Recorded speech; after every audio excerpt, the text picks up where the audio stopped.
Bueno, podríamos decir que el problema de Europa es el olvido de sí, el olvido de su propia tradición. Ya no se defiende tampoco aquello que hemos recibido de nuestros antepasados, sino que se desprecia, se deconstruye, se mira en clave revisionista, que es lo que se hace ahora mismo en Europa con la historia, ¿no? Pues no hay mucha gente que cree que lo que le da cohesión a la cultura europea es el cristianismo, el catolicismo sobre todo. Yo esto lo discuto un poco más, o lo discuto bastante, venga, los japoneses, los chinos, los hindúes, los indios, etcétera, cuando vengan a España, pues que nosotros les pongamos las cañas y las patatas bravas, ¿no? Supongo que según haya terminado de decir esta frase ya me estarán acusando de fascista, ¿no? Es decir, es que los europeos hemos claudicado en todo.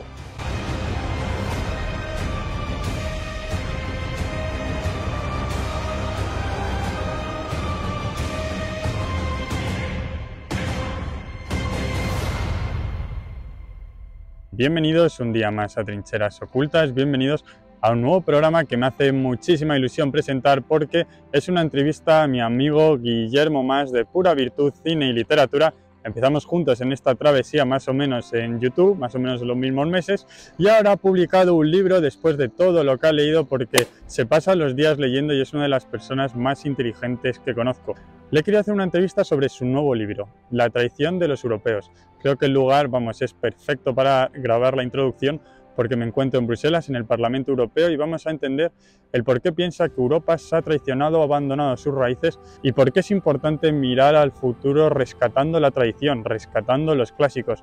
Todo esto lo van a ver con sus interesantes aportes, siempre inteligentes, de Guillermo Mas, para abrir un debate, que quiero abrir también en comentarios.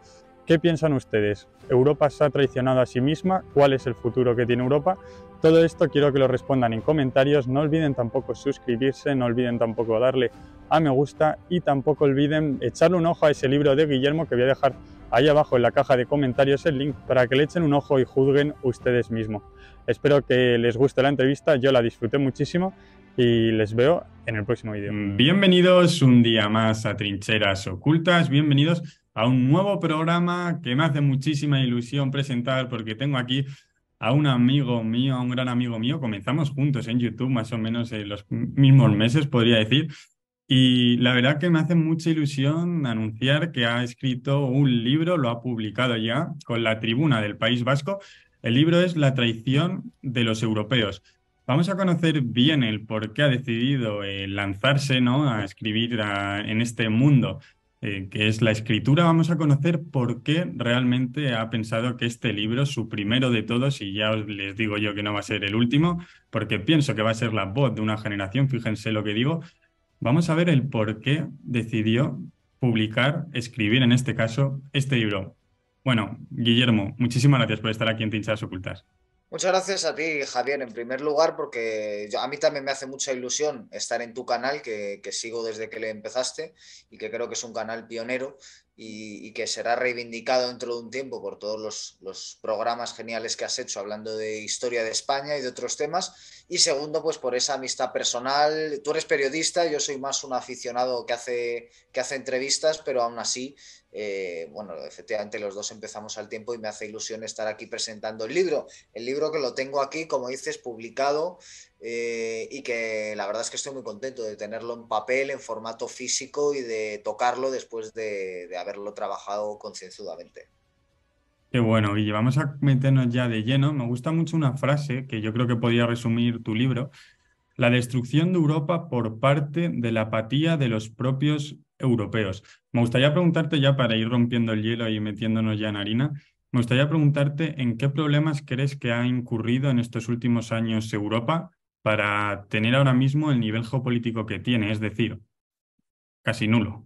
Bueno, podríamos decir que el problema de Europa es el olvido de sí, el olvido de su propia tradición. Por eso el libro se llama Ensayos de tradición, modernidad y crítica cultural. Tradición porque, en primer lugar, lo que trato es de rescatar el punto de vista de la tradición, que algunos conocen también como doctrina sapiencial, en su vertiente europea, que es una vertiente que comienza con Homero, comienza con la Ilíada y comienza con la guerra y con el héroe. La guerra el Pólemos, que según Heráclito era el padre de todas las cosas, y el héroe, que es el protagonista de ese poema épico y que es la gran figura que se repite en el imaginario europeo hasta nuestros tiempos. Obviamente, tanto la guerra como el héroe están en otras culturas, en otras tradiciones, pero en Europa presenta algunas particularidades interesantes que yo estudio. En la segunda parte, que es la parte de la modernidad, estudio cómo aparece una nueva época que se fundamenta negando la tradición europea. Y esa época ha llegado en su último punto, en su estadio más avanzado, en nuestra época. Es una época, la moderna, que se inicia con el humanismo, luego pasa al liberalismo, luego pasa al marxismo, va pasando por distintas etapas, el fascismo, etcétera, hasta nuestros días, donde acaba negando el propio humanismo, su propio inicio, y llegando a una etapa posthumana e incluso postmoderna, ¿no? Que sería donde estamos nosotros. Y para conocer esta etapa yo hablo de crítica cultural, es decir, de las manifestaciones artísticas que ponen en evidencia de qué manera se caracteriza nuestra época, ¿no? Porque digamos los últimos décadas que llevamos viviendo, los últimos años llenos de cambios, son muy difíciles de estudiar mediante obras dedicadas a la dialéctica, ¿no? Obras de filosofía y demás. Entonces, creo que donde mejor se puede conocer nuestra época, nuestro tiempo, nuestra sociedad, nuestro perfil antropológico, es a través de sus manifestaciones culturales, ¿no? Y por eso son ensayos de crítica cultural. Creo que vamos a ir tocando muchísimos temas en la entrevista. El primero de todos, me gustaría preguntarte, ¿tú crees que Europa es un mito? Esto lo sostienen, imagino que ya lo sabrás, bastantes historiadores que piensan que realmente Europa en sí es un mito en el sentido de la diferencia que existe entre las culturas, por ejemplo, del norte y el sur. Cuéntanos un poco qué visión tienes tú de Europa o qué visión has querido trasladar con tu libro.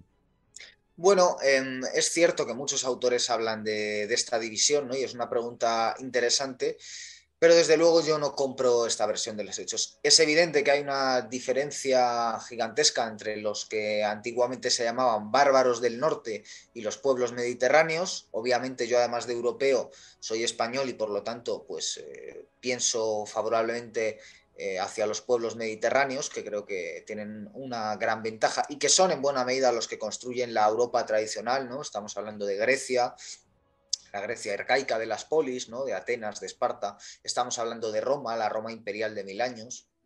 Estamos hablando de España, que tiene su propio imperio, su proyecto imperial, ¿no? Desde que es Hispania hasta los reyes católicos, Felipe II, su extensión por ultramar, etcétera. Y obviamente está enfrentada, sobre todo a partir de la Reforma Protestante, que es un seísmo brutal que yo trato en el libro, en toda la cultura europea, de los pueblos protestantes, ¿no? Especialmente de los pueblos germánicos, que ya eran los bárbaros que acabaron con el Imperio Romano y que en muchos aspectos tienen una visión del mundo muy distinta a la que tienen los pueblos católicos, ¿no? Y ahí está el barroco como gran obra artística contra, digamos, el mundo anglo-protestante y sus ramificaciones, y también, bueno, Francia, otro eminente país católico, con una parte en el sur también de clara impronta mediterránea. Pero bueno, más allá de estas diferencias en las que podríamos profundizar, sí que yo creo que hay una homogeneidad, tienen varios rasgos evidentes que nos permiten hablar de una Europa unida. El primero de todos es la lengua, en este caso el latín, que además no es la primera vez que hay una lengua común en toda Europa, ¿no? El caso anterior es el indoeuropeo. La cultura indoeuropea es la que forma Europa, y en esto, a la hora de hablar de esto, que también lo toco en el libro, aunque brevemente lo toco, lo hago a través de Georges Dumézil. Dumézil es el que estudia mejor que nadie la cultura indoeuropea, aunque a día de hoy muchos le quieren poner en duda, y otro que también lo estudia es Mircea Eliade. Y digamos que los dos hacen sobre todo Dumézil, hace una clasificación de las tres castas que forman la sociedad europea.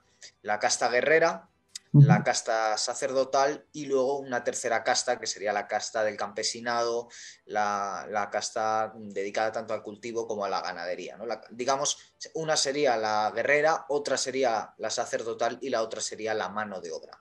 Y digamos que esta división de la sociedad en tres estamentos, pues es evidente que se produce en toda la sociedad tradicional europea. Entonces, eso por un lado. Por otro lado, como ya he mencionado, esa cultura guerrera basada en la guerra, ¿no? En el conflicto, en el pólemos, en marcar unas fronteras y al mismo tiempo en querer rebasarlas. Y por otro lado, la figura arquetípica del héroe, la aspiración del hombre a convertirse en un héroe, pues son algunas de los ejes que son particulares de la sociedad europea, ¿no? Y luego ya podríamos entrar en los valores, ¿no? Hay mucha gente que cree que lo que le da cohesión a la cultura europea es el cristianismo, el catolicismo sobre todo. Yo esto lo discuto un poco más, o lo discuto bastante, porque sobre todo, esto lo argumento en la segunda parte del libro, hay otra tradición muy fuerte en Europa, que es la tradición pagana. El paganismo es muy fuerte en Europa, las fiestas ígneas, por ejemplo, que empiezan con el dios Balder, pero que están presentes en toda Europa, son muy evidentes. Entonces, en muchas zonas llega el cristianismo, cuando el Imperio Romano lo asume como religión oficial. Por ejemplo, el mundo celta sufre una conversión en buena medida a esta nueva religión romana, pero realmente lo que hace el cristianismo es apropiarse de esos cultos. El caso más famoso son los cultos a las diosas de la fertilidad locales. Convierten esos altares a las diosas de la fertilidad en cultos de la Iglesia Católica hacia la Virgen María, ¿no? Entonces, bueno, bajo una capa u otra, digamos que está el mismo sustrato de imaginario colectivo. Quedándonos ahora mismo con esta palabra, quedándonos con valores, realmente, por ejemplo, ¿qué valores piensas que ha perdido el europeo? Porque tú en tu libro respaldas la tradición en contra de lo que viene a ser la modernidad, la posmodernidad. Cuéntanos un poco ese choque, ¿no? Quizás de valores que existen ahora mismo en Europa conforme a la tradición versus, en este caso, modernidad o posmodernidad. ¿Qué está pasando ahora mismo en Europa para tener esta crisis, ¿no? de valores? El valor que más, hay muchos que se han perdido, el valor más evidente que ha desaparecido por completo en la sociedad europea es el honor. Si algo tiene el héroe es la defensa del honor, la defensa de la virtud, la defensa del valor. Son actitudes heroicas, del sacrificio, no entendido tanto cristianamente como heroicamente, ¿no? Sacrificio etimológicamente significa hacer lo sacro. Nosotros pensamos en el sacrificio como cristianos o poscristianos, pensamos en el sacrificio de Jesucristo en la cruz, pero el sacrificio de manera heroica no es tanto el dejarse clavar en la cruz como el tratar de entregar la vida y el alma a un desengaño, que diría Lope de Vega. Es decir, tratar de que el centro de la vida de cada hombre se encuentre no en lo inmanente, es decir, no en la realidad que nos rodea, sino en lo trascendente, es decir, en aquello que subyace a la propia realidad y que le da sentido, ¿no? Es decir, no en el eje horizontal del espacio-tiempo, sino en el eje vertical, que sería ese que es más difícil de ver, aquel del que nos hablan los mitos, los símbolos, el arte. Entonces ese sería otro de los valores, ¿no? Principalmente creo que el honor. Es decir, la gente ya no se comporta con honor, la gente ya no defiende el honor. El honor tiene que ver con la patria, puesto que la patria, como se dice etimológicamente, viene del padre y de la madre. Es lo recibido de los antepasados. Entonces ya no se defiende tampoco aquello que hemos recibido de nuestros antepasados, sino que se desprecia, se deconstruye, se mira en clave revisionista, que es lo que se hace ahora mismo en Europa con la historia, ¿no? Asumir la leyenda negra, en definitiva, no es más que hacer esto, digamos, el querer deconstruir lo que has recibido de tu padre y de tu madre y despreciar los siglos de hombres que te han antecedido y que te han dado la lengua, la cultura, la civilización, la urbe que te rodea, ¿no? Entonces ese sería otro de los grandes valores. Podríamos seguir, otro de ellos es el amor entendido de manera trascendente, el amor entendido como una forma absoluta de relacionarse con el otro, como estar abierto de manera completa al otro. Eso también ha desaparecido, ¿no? En definitiva, ha desaparecido la compasión. De nuevo, tampoco la compasión entendida cristianamente, sino la compasión tal y como se manifiesta al final de la Ilíada, donde Príamo va a ver a Aquiles y le pide que le devuelva el cadáver de Héctor, y así hace Aquiles, ¿no? Y le promete que va a dar varios días de luto. También la compasión entendida como el respeto hacia los muertos. Antígona cuando quiere también enterrar a su hermano, ¿no? Otro ejemplo del honor es Ajax. Ajax, que es capaz de arrojarse sobre su propia lanza, sobre su propia espada, perdón, antes de mancillar su honor, ¿no? Todo eso está desapareciendo en la cultura europea. Nos suena como algo medieval, antediluviano, carca, cuando realmente es aquello que ha constituido durante siglos la esencia del europeo. Porque ahora mismo me sabrías rescatar algún héroe en la actualidad, algún héroe europeo que tú me pudieras decir. Sí, hay un pensador del que hablo en el libro que a mí me ha marcado mucho y que recomiendo encarecidamente, que es Dominique Venner. Dominique Venner es un pensador francés que se suele asociar a la nueva derecha. Es autor de libros como Un samurái para Occidente y yo le debo muchísimo. Mi trabajo es muy deudor de la obra de Dominique Venner.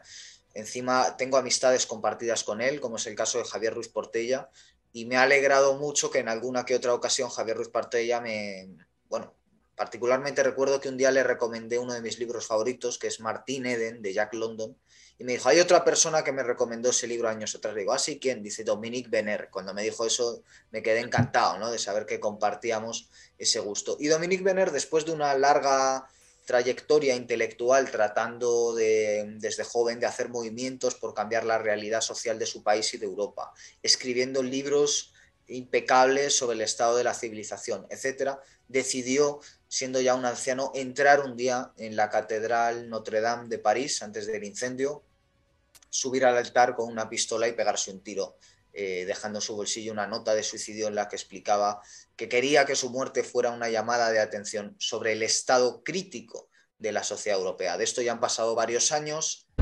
Dans la cathédrale Notre-Dame. Ces personnes ont été évacuées très rapidement, mais j'imagine aussi le choc de ces personnes, de ces fidèles, de ces touristes. Notre-Dame est cathédrale de Paris. C'est un des plus beaux symboles de la capitale et de notre pays. Et nous mesurons bien le retentissement. Y desde luego es un acto heroico. Es el mismo acto que realizó Ajax y que yo acabo de mencionar, de lanzarse sobre la propia espada. Es lo que hizo también Yukio Mishima al dejarse cortar la cabeza tras un intento de golpe de estado fallido en Japón décadas atrás. Y en definitiva es un sacrificio para llamar la atención, es un acto heroico de alguien que fue un intelectual y un héroe. Ahora mismo la fuerza geopolítica que tiene Europa, eh, como estábamos anunciando en un principio, es casi nula. ¿Qué ha tenido que ver en este proceso, por ejemplo, Estados Unidos? Si nos puedes contar un poco. Bueno, Estados Unidos particularmente a partir de la Segunda Guerra Mundial es totalmente decisivo, y podríamos incluso decir a partir de la Primera Guerra Mundial, en la aniquilación de Europa. Obviamente yo creo que antes de Estados Unidos hay que hablar del mundo anglo-protestante en general. Desde un plano político, pues podemos hablar de Thomas Hobbes, de Adam Smith, de Charles Darwin, Karl Marx, que aunque era alemán, vivió y escribió en Inglaterra, y tantísimos otros personajes, James Anderson y muchos otros que voy tocando en el libro, Thomas Malthus, que lo que hacen, Thomas Henry Huxley, Herbert Spencer, o sea, una variedad gigantesca de autores que de una manera o de otra han contribuido a acabar horadando los valores de la sociedad europea, ¿no? Y han propuesto un ideal de civilización que es el Imperio Británico, que ha hecho mucho daño, ¿no? Uno de los grandes daños que ha hecho ha sido atacar a su mayor enemigo, al que más ha atentado contra sus intereses, que dentro de Europa ha sido España. Y por eso crea la leyenda negra. La leyenda negra es una forma de robarle el relato a la sociedad española, al proyecto imperial español, y de alguna forma impugnarle, ganar el relato de la historia, escribir la historia, es lo que han tratado de hacer. El Imperio Británico, como tantos otros imperios europeos, termina de destruirse en la Primera Guerra Mundial. Ocurre así con todos los grandes imperios que quedaban en las primeras décadas del siglo XX en Europa, como el Imperio Austrohúngaro, que se quedan pulverizados en este conflicto. Y aunque sigue siendo poderosa durante unas cuantas décadas Inglaterra, lo cierto y verdadero es que hay un tránsito hacia la que fue su hija, podemos decir que son los Estados Unidos, heredero en muchos sentidos pues, de la misma ideología anglo-protestante que hoy llamamos nosotros WASP. Y que de hecho desde la revolución de los Estados Unidos pues ha hecho un país en muchos sentidos más avanzado que Inglaterra en la consecución de los mismos fines, ¿no? Un país, hay que recordarlo, construido por la masonería, en el caso de los Estados Unidos, viendo quiénes son los firmantes de su declaración de independencia, ¿no? Personajes tan relevantes como George Washington o Benjamin Franklin. Entonces, sobre todo a partir de la Segunda Guerra Mundial, ya para hablar de más del asunto del presente, Estados Unidos, cuando termina esa guerra, queda de manera evidente como la gran potencia mundial en competencia con la Unión de Repúblicas Soviéticas Socialistas y decide hacer el Plan Marshall, que es un plan de reconstrucción en Europa, que por cierto no pasa por España, y lo que hacen es comprar con dinero la voluntad europea. También empiezan a poner en marcha la construcción de lo que más tarde será la Unión Europea, que en ese momento es solo una unión comercial, y obviamente lo que hacen es crear a dedo un proyecto que en principio no fue planteado tal y como lo conocemos hoy, que es el de la Unión Europea. Hay una pugna, podríamos decir, entre distintos proyectos de Unión Europea. Podríamos hablar del de Otto de Habsburgo. Otto de Habsburgo es descendiente directo de los Habsburgo que reinaron en Austria-Hungría y era estudioso precisamente de la figura de Carlos V, era un admirador de Carlos V. Y él tenía un proyecto de una Europa unida, pero no fue ese proyecto el que triunfó. No fue el proyecto de Konrad Adenauer el que triunfó. El proyecto que triunfó fue en buena medida el de Kalergi y fue en buena medida el de Churchill, que era también un masón, y fue pues sobre todo el proyecto que imaginó un noble ruso que vivió sobre todo en Francia, que es Alexander Kojev. Alexander Kojev era un estudioso de Hegel que murió cuando empezó a pensarse el proyecto de la Unión Europea, pero que ya lo había trabajado en sus escritos. Básicamente planteaba la Unión Europea como el fin de la historia. En esto se nota que era hegeliano, hay que recordar que Hegel es el maestro de Marx, y pensó que la sociedad liberal era la que estaría al fin de la historia, algo que a los norteamericanos les sonaba muy bien. Por eso a los norteamericanos les interesaba que triunfara este proyecto de Unión Europea, este proyecto socialdemócrata, que era liberal, pero que tenía algunos valores sociales para evitar cualquier tipo de revuelta de carácter marxista, ¿no? Y así poner coto a la expansión de la Unión Soviética en Europa, que era muy poderosa y había miedo. Entonces también por aquellos años se crea la OTAN, como, digamos, precaución con el poder de la Unión de Repúblicas Soviéticas Socialistas, que por su parte hizo el Pacto de Varsovia. Entonces, de alguna forma, hasta que desaparece la Unión Soviética en el año 89, está justificada la existencia de la OTAN, pero cuando cae la Unión Soviética, la OTAN en principio debería disolverse y no lo hace. ¿Por qué no lo hace? Porque a Estados Unidos le interesa que toda la dependencia armamentística de la Unión Europea esté bajo su control. Es decir, dicho en plata, que la Unión Europea no tenga un ejército propio, sino que su ejército, en caso de tener que enfrentarse como grupo unido a algún enemigo, sea el de la OTAN. Y así ha sido hasta nuestros días. Las negociaciones que se produjeron antes del estallido de la guerra de Ucrania, una semana antes, y que terminaron en fracaso, y por eso se produce la guerra, sorprenden a Rusia porque no hay un representante de la Unión Europea. Claro, con quien están hablando, el interlocutor es en todo caso la OTAN, como hemos visto nosotros de manera evidente, empezando por nuestros bolsillos, pero continuando por todo lo demás, el gran damnificado después de la propia sociedad ucraniana por la guerra de Ucrania no es Rusia y no es Estados Unidos, que son los dos contendientes en realidad, es Europa. Los europeos hemos perdido nuestro nivel de vida y mucho más que vamos a perder por culpa de la guerra de Ucrania. Pero es que aparte de esto, que digamos es el plano geopolítico, y con esto ya termino, está también el plano cultural, y es que desde los años 50 del siglo XX estamos avasallados culturalmente por todos los productos culturales norteamericanos, sus películas, sus libros, sus canciones, su moda, su forma de entender el mundo, la fast food, el ideal de vida norteamericano de tener un coche, un lavavajillas, un frigorífico, una televisión, un jardincito, es decir, absolutamente todo nuestro mundo es norteamericano. Y esa es parte de la tradición de los europeos, ¿no? Por un lado, haber dejado que de nuestra geopolítica se ocupe la OTAN, y por otro lado, de haber dejado de que nuestras aspiraciones de vida sean las aspiraciones del consumismo materialista de los norteamericanos, ¿no? Es decir, es que los europeos hemos claudicado en todo. Tenemos mucho trabajo por hacer si queremos revertir ese proceso. También la Unión Europea se creó, ¿no?, para dar esa seguridad quizás militar, y ahora mismo la seguridad, en el caso de que cada nación decida irse por separado, no la tienen. Necesitan ese conjunto, ¿no?, quizás para poder enfrentar a los problemas, ¿no?, a las circunstancias geopolíticas que hay en la actualidad. Por ejemplo, China, por ejemplo, también Rusia, ¿no? En este caso, pero para mí lo que te quiero preguntar ahora mismo es justo esto.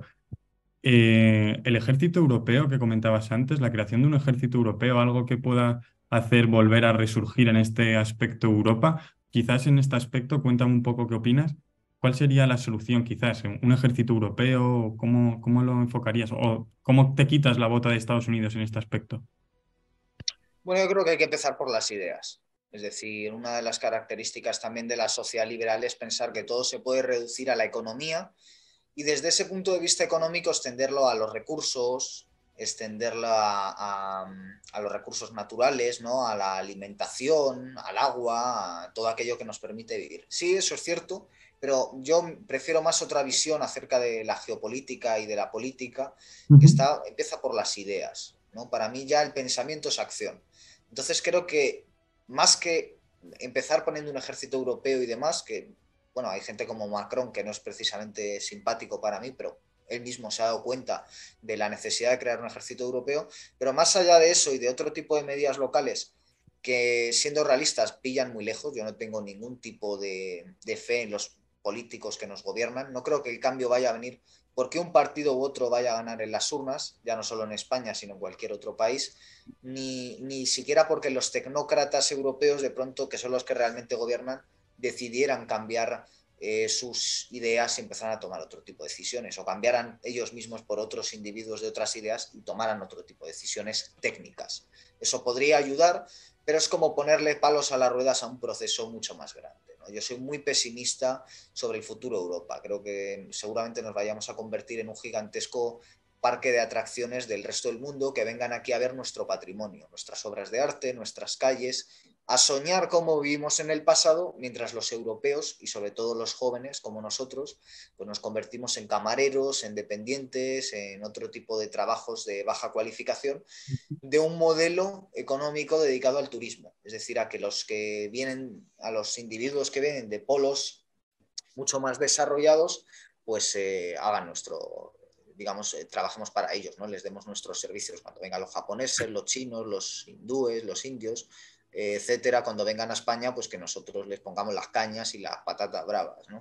Entonces, creo que es complicado ser optimista con ese tipo de panorama, sobre todo cuando además tenemos una catástrofe demográfica, que eso lo toco en el libro también, teniendo en cuenta que los individuos caucásicos, blancos, cada vez tienen menos hijos, ¿no? Es decir, por ejemplo, España es un país que desde hace 10 años, estos son datos oficiales, tiene más de 100.000 abortos al año. Entonces, claro, se está produciendo una reducción drástica de la población caucásica y estamos siendo sustituidos por poblaciones inmigrantes. Supongo que según haya terminado de decir esta frase ya me estarán acusando de fascista, ¿no? Y de conspiracionista y de cosas del estilo. Pero bueno, es una realidad demográfica. Están viniendo oleadas de inmigrantes de otras zonas superpobladas, especialmente Oriente Medio, África, etcétera. También vienen bastantes del mundo hispanoamericano con los que yo pues, tengo mejor relación porque creo que nuestra cultura sí que tiene vasos comunicantes, pero sobre todo en ciudades como París, en ciudades como Bruselas, incluso en Barcelona, se empieza a ver los estragos que causa la inmigración musulmana, ¿no? Que impone una cultura muy distinta a la nuestra y que lo que están provocando es que en el suelo europeo haya sujetos post-europeos. Pero ya no solo por estas personas que son de otra cultura, sino empezando también por los jóvenes que se han educado en valores que no corresponden a Europa, los valores del consumismo, que desprecian los valores de Europa, es decir, que creen que eso es un residuo del pasado que hay que aniquilar, y que se entregan a las nuevas religiones de sustitución que hacen las veces de las religiones del pasado, ¿no? Es decir, digamos que lo que en las sociedades europeas de los últimos siglos era el cristianismo o han sido las grandes ideologías, el marxismo, el anarquismo, ¿no? Los jóvenes marxistas, anarquistas de las novelas de Baroja, de Dostoyevsky, etcétera, ahora son feministas, ecologistas, activistas LGTBIQ, no sé cuántos. Entonces, digamos que ahí es donde está la problemática, ¿no? En estos jóvenes que no se reconocen en los valores europeos, que son puramente post-europeos, y ahí está para mí también el gran problema. Entonces hay que empezar con la batalla de las ideas. Hay que empezar convenciendo a los propios jóvenes de que deben entregar su vida al honor, a la virtud, al sacrificio, a respetar el patrimonio de sus padres, a hacer lo trascendente, lo sacro, a la belleza, al arte, al amor. a los grandes valores, ¿no?, de la sociedad europea. Y ese es el problema al que nos enfrentamos, porque todo lo que hagamos que no empiece por ahí está destinado al fracaso, ¿no? Entonces tenemos que empezar por las ideas y luego ya podremos pasar a las medidas concretas. Creo que tengo la pregunta de oro para ti, Guille, que es la que te quería hacer sí o sí. Quiero que me cuentes, que me expliques cuál es tu postura, tu posición acerca, por ejemplo, de España ahora mismo. ¿Qué crees que le conviene más a España? ¿Seguir perteneciendo a Europa? Yo creo que vas a tirar por aquí, pero quiero conocer tu opinión. ¿O crees, como hablabas antes de esos vasos comunicativos que tenemos con América Latina, o piensas que le convendría más otro modelo que quizás puede ser que sea utópico, con los lazos, ¿no?, que unió en un pasado el imperio en un proyecto de hispanidad? ¿Piensas que España realmente tiene opción a poder elegir este camino? Bueno, es una pregunta muy complicada, ¿no? Desde luego, lo que a mí me gustaría es que tendiera puentes hacia Hispanoamérica, lo cual alguien podría decir, qué paradójico, teniendo en cuenta que tú en tu libro hablas como europeo, ¿no? Claro, pero es que yo creo que Hispanoamérica en buena medida es la gran heredera de los valores europeos, es decir, precisamente porque la ha conformado España y España está constituida sobre los valores europeos, y en tiempos de avance del mundo protestante y del mundo anglosajón, España es la que defiende los valores europeos y los lleva a Hispanoamérica de manera inmaculada. Es verdad que luego se han pervertido en la propia Hispanoamérica, pero desde una perspectiva realista, la verdad es que no tengo ningún tipo de opinión ni de interés en torno a lo que pueda hacer España. Me cuesta mucho decidir, porque ya digo, no creo que una opción política u otra puedan cambiar mucho. Precisamente yo estudio en el libro a los dos grandes autores que han propuesto la hispanidad, que son Ramiro de Maeztu y Manuel García Morente, ¿no?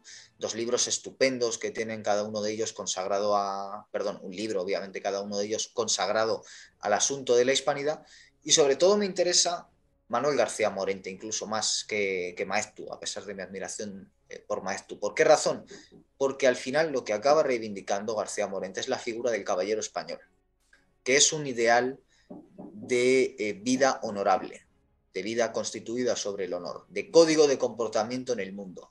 Y eso me interesa porque yo ahí noto una coincidencia con seguramente los dos mayores defensores de la tradición en la segunda mitad del siglo XX, que son Ernst Jünger y Julius Evola. Estos dos autores, uno en el año 41 y otro en el año 51, publican dos libros. Primero, Ernst Jünger publica La emboscadura, que acaba de ser reeditado en España, por cierto, y segundo, Julius Evola publica Cabalgar el tigre, que acaba de ser también reeditado en España porque se cumplen 60 años de su publicación. Y estos dos autores proponen en estos dos libros una forma de vida basada en el mito, basada en el símbolo, basada en el arte, que sea una alternativa a este posthumano, a este sujeto posthumano, a este sujeto nihilista que es el hombre contemporáneo. ¿Por qué? Porque ellos dos, precisamente por haber formado parte en su juventud del fascismo y haber visto el fracaso, se dan cuenta de que la única alternativa que queda en este Kali Yuga, en este tiempo oscuro, en esta edad de hierro, es una opción personal. Y con eso ya es bastante, es decir, con salvar el propio alma y la de aquellos que nos rodean ya es bastante y ya podemos hacer bastante. Entonces creo que esa perspectiva personal, que en el caso de Morente es la del caballero español, en el caso de Jünger es la del emboscado, en el caso de Evola es la de aquel que cabalga el tigre, tiene incluso a día de hoy mucha más utilidad que una perspectiva geopolítica, ¿no? Creo que lo veo mucho más realista, hablando en mi caso particular, ¿no? Obviamente podemos hablar de otros autores como Alexander Dugin, como Robert Stoikers y otros que sí que han tratado de crear una teoría geopolítica. En el caso de Dugin, hablando desde la perspectiva de Eurasia, de la Rusia actual, que quizás pues tiene sentido desde su punto de vista, pero claro, desde mi punto de vista lo veo mucho más complicado, porque ha llegado un punto en la sociedad europea en la que se ha hecho un viaje al fin de la noche, un viaje al corazón de las tinieblas, un viaje metafísico, una mirada al abismo, de la que es muy difícil regresar indemne. Entonces, creo que después de haber hecho ese viaje, es muy difícil para Europa volver a tomar opciones políticas basadas en fundamentos tradicionales. Lo veo complicado. Creo que por lo menos tienen que pasar décadas para que algo así sea factible. Entonces, creo que primero tiene que producirse el colapso, honestamente. Creo que tiene que colapsar Occidente para que pueda renacer. Un pensamiento bastante profundo el tuyo, Guille, que yo creo que mis espectadores, cualquiera que no te conozca, estará asombrado, ¿no? Que a tan corta edad, y este es uno de los motivos por los que yo siempre te he dicho que te admiro, tengas tanto conocimiento y que hayas decidido publicar ya tu primera obra. Para mí, ya te digo que ha sido un privilegio tenerte hoy aquí en Trincheras Ocultas. Te he preparado un juego rapidísimo, ¿vale? Rapidísimo, Vale, rapidísimo. Y me tienes que contestar rápidamente, ¿vale? Te voy a decir como una frase y me la tienes que terminar. perfecto. España ahora mismo es, Una parodia de sí misma. Europa es La escombrera de Estados Unidos. y Europa fue. El proyecto más glorioso del espíritu humano. Si pudieras viajar a un momento del pasado, ¿cuál elegirías? Probablemente al Renacimiento.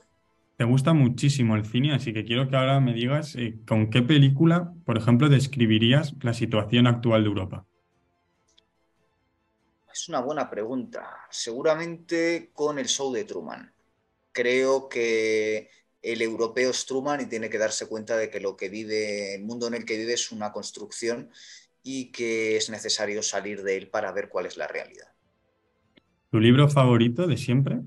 Bueno, como lo he citado antes, creo que podría decir que Martin Eden de Jack London es una de esas novelas que me gustaría volver a leer por lo menos otra vez antes de morir. Ya para acabar, me quedan dos, pero quiero hacerte esta ya es improvisada. ¿Te esperabas, porque quiero comentarlo también, tienes un canal de YouTube, Pura Virtud, Cine y Literatura? ¿Te esperabas seguir subiendo vídeos desde que empezaste el canal? Que yo creo que empezaste hace más o menos, igual que yo, ¿no? Hace 3 años más o menos, o corrígeme si me equivoco, claro. ¿Te esperabas seguir subiendo vídeos? No, la verdad es que fue un apaño hecho durante la pandemia porque tenía un programa de radio y lo tuve que interrumpir. No pensé que lo fueran a ver más de 100 personas y con que me vean más de 100 personas me contento. Genial. Y ya para acabar, defínenos tu libro. Aquí ya te puedes explayar un poco más. Si quieres, te dejamos ya un minuto, que estoy seguro que hoy mis suscriptores van a querer ir a echarle un ojo. Cuéntanos un poco, la traición de los europeos. Defínenoslo rápido. Pues es una enciclopedia personal para entender un apocalipsis sin apocalipsis final. Es decir, en este tiempo donde todos creemos que estamos al fin de los tiempos, o por lo menos al fin de un tiempo, he tratado de leer a todos los modernos, a todos los tradicionalistas y a los posmodernos, que en definitiva son antimodernos, ¿no? Es un libro ambicioso, son casi 600 páginas, es un trabajo bastante complicado, un libro de encargo en el que recopilo textos que ya estaban escritos y otros que he tenido que escribir. Lo más difícil ha sido dos cuestiones. Una, recortarlo. En principio era el doble de largo. Y la otra, darle una cohesión, para que no fuera un conjunto de textos sin sentido, sino construir una narrativa. Es decir, que desde el inicio hasta el final fuera como una novela, en el sentido de que se lea cómodamente y de que cualquiera lo pueda entender, de que haya unos personajes, que en este caso son reales, que van transcurriendo por distintas épocas y enfrentándose a un gran molino de viento, que es la modernidad. Creo que, y puedo decirlo, quizás suene vanidoso, creo que es un libro que no tiene parangón con nada de lo que se ha escrito en español, ¿no? En ese intento de unir lo tradicional y lo posmoderno. Era lo que me interesaba hacer y lo que he creído que tenía que hacer, ¿no? De alguna forma sentía que tenía la misión de hacer esto y lo he hecho, ¿no? Y quien quiera profundizar en ello, pues puede ir a Amazon o puede ir a la web de la Tribuna del País Vasco y tratar de, bueno, pues de enfrentarse a esta labor que he realizado y que creo que puede ser interesante no para el tiempo en el que vivimos, lleno de gente indocumentada, sino para el futuro, para un tiempo donde haya que empezar de nuevo y sea necesario volver a nuestros orígenes para hacer la verdadera revolución. Muchísimas gracias, Guille, por haber estado aquí en Trincheras Ocultas. Pues muchísimas gracias a ti, Javier. De verdad que tengo mucha admiración por tu programa. Me honra ser tu amigo y la verdad que pues solo puedo estarte agradecido por haberme traído al canal. Y a ustedes voy a dejar ahí abajo el link del libro de Guillermo Mas. Quiero decir una cosa, es muy importante, yo creo, apoyar los proyectos jóvenes, porque es muy importante y realmente hay que cuidar, ¿no? A esta generación, a estas personas que quieren aquí contar nuevas ideas, quieren, además son, por así decirlo, mal vistos por su generación, se pueden tachar con etiquetas como puede ser fascista a la hora de defender ciertos argumentos, ciertas ideas que, como bien comentaba aquí Guillermo, es tradición, en España se ha defendido, también se ha defendido en Europa. ¿Por qué no volverlo a hacer? Muchísimas gracias por estar aquí. Nos vemos en el siguiente vídeo.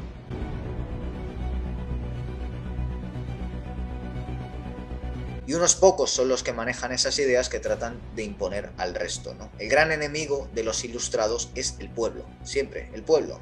Desprecian la cultura popular, desprecian los valores populares y creen que sus ideas son las realmente competentes, ¿no?